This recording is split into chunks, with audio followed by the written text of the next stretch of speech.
Hydrogen குண்டுகள் என கேள்விப்பட்டிருப்போம். தற்போது ஹைட்ரஜன் ரயில்கள் வரப்போகிறது. இந்திய ரயில் போக்குவரத்தில் ஒரு அதிரடி மாற்றம், தலைகீழ் மாற்றம் என்பார்களே, அப்படி ஒரு மாற்றம் வரப்போகிறது.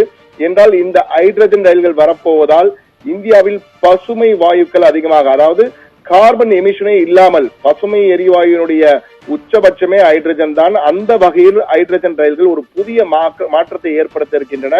அதுவும் நாம் ஏற்கனவே நீராவி ரயில்களை பார்த்திருப்போம், டீசல் ரயில்களை பார்த்திருப்போம், தற்போது மின்சார ரயில்களை பார்த்துக் கொண்டிருக்கிறோம். இனி ஹைட்ரஜன் ரயில்கள் மூலமாக மின்சாரம் உற்பத்தி செய்யப்பட்டு அதன் மூலமாக பசுமை ரயில்களாக இவை கிரீன் எனர்ஜி, பசுமை எரிசக்தி கொண்ட பசுமை கிரீன் ட்ரெயின்ஸ் ஆக வரப்போகிறது. இது ஒரு பெரிய மாற்றத்தையே உருவாக்கும் என்று எதிர்பார்க்கலாம்.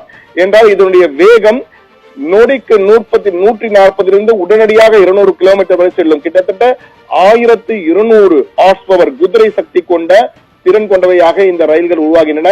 இந்த ரயில்கள் எங்கே உருவாகிறது இந்தியாவில் இருந்தால் ஐசிஎஃப், நம்முடைய சென்னை பெருநகரிலே உள்ள ஐசிஎஃப் தான் உருவாகிறது.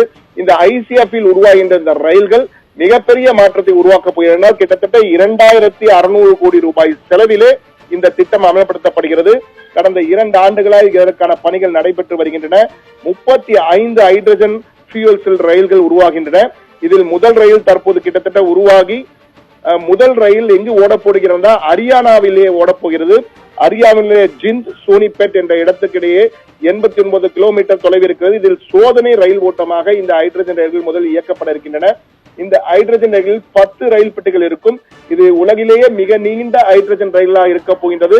இதற்கு முன்னால் உலக அளவில் என்று பார்த்தால் Germany, France, China, Sweden, United kingdom, அதாவது இங்கிலாந்து மற்றும் இந்தியா என்ற வகையில் இந்தியா 6வது நாடாக வரப்போகிறது. Germany, France, China, Sweden, United kingdom அடுத்ததாக இந்தியாவில் தான் இந்த ஹைட்ரஜன் ரயில்கள் வரப்போகின்றன. இது மிகப்பெரிய மாற்றத்தை, தலைகீழ் மாற்றம் என்பார்கள், அப்படி ஒரு மாற்றத்தை உருவாக்கப் போகிறது. ரயிலின் வேகமும் சரி, ரயிலின் சுத்தமும் சரி, ரயிலிருந்து வெளியேற்றப்படும் கார்பன் உமிழ்வு என்பது 0 இருக்க போகிறது. என்றால் இது மிக சிறந்த ஒரு மாற்று எரிசக்தியின் உச்சமாக அமையப் போகிறது.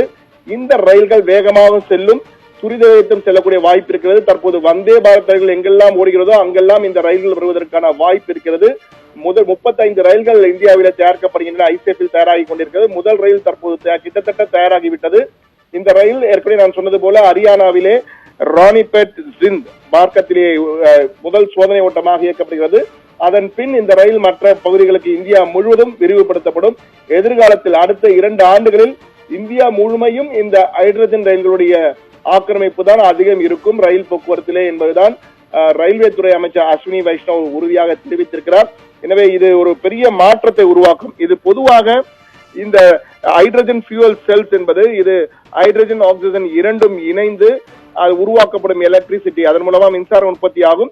இதனுடைய பை ப்ராடக்ட் என்று பார்த்தால் வெறும் நீராவி மட்டும்தான், வெளியே இந்த வாட்டர் வேப்பர் மட்டும்தான் வெளியே வரப்போகிறது. இதனால் 0 எமிஷன் டிரான்ஸ்போர்ட் சொல்யூஷன், இது உலகிலே மிகப்பெரிய அளவுக்கு எதிர்காலம் இப்படிதான் இருக்க போகிறது. இந்தியாவிலே தற்போது முந்திக் கொண்டிருக்கின்றதான் கூற வேண்டும். 6வது நாடாக Germany, France, China, Sweden, United kingdom அடுத்தபடியாக இந்தியா வர இருப்பது உண்மையிலே ஒரு பெரிய மாற்றத்தை, உலக அளவிலே சர்வதேச அளவில் இந்தியாவின் ரயில் போக்குவரத்து ஏற்கனவே மிகப்பெரிய ரயில் போக்குவரத்து, இது மேலும் ஒரு மைல்கல்லாக அமையும் என்பதில் மாற்று கருத்தில்லை. ஆனால் இதில் மிக முக்கியமானது பாதுகாப்பு அம்சம். என்றால் இந்த ஹைட்ரஜன் ஃபியூயல்களை மிக கவனமாக கையாள வேண்டும். அதற்குரிய சான்றிதழ்கள் எல்லாம் தற்போது வழங்கப்பட்டு ஆராய்ச்சி, research design and standard organisation என்று அழைக்கப்படுகின்ற RDSO, ஆராய்ச்சி வடிவமைப்பு மற்றும் தர நிறுவனம், அதனுடைய ஒப்புதலுடன் இப்போது இந்த ஹைட்ரஜன் ரயில்கள் உருவாக்கப்படுகின்றன. எனவே பாதுகாப்பு அம்சங்களும் கவனம் செலுத்தப்பட்டிருக்கிறது. இந்த ரயில்கள் வரும்பொழுது நிச்சயமாக இந்திய ரயில் போக்குவரத்திலே ஒரு பெரிய மாற்றம் ஏற்படும் என்று எதிர்பார்க்கப்படுகிறது. ஆனால் இதை எப்படி அமல்படுத்த போகிறார்கள், அதை எப்படி கையாள போகிறார்கள் என்பதை எல்லாம் கணித்துத்தான், காலம்தான் இதற்குரிய விடையை சொல்லும். ஆனால் இந்த ஹைட்ரஜன் ரயில்கள் மிகப்பெரிய ஒரு தலைகீழ் மாற்றத்தை இந்திய ரயில் போக்குவரத்திலே அடுத்த கட்டத்துக்கு எடுத்து செல்லும் என்பதில் மாற்று கருத்தில்லை. அப்ராஹாம், தகவலுக்கு நன்றி. சண்முக சுந்தரம்.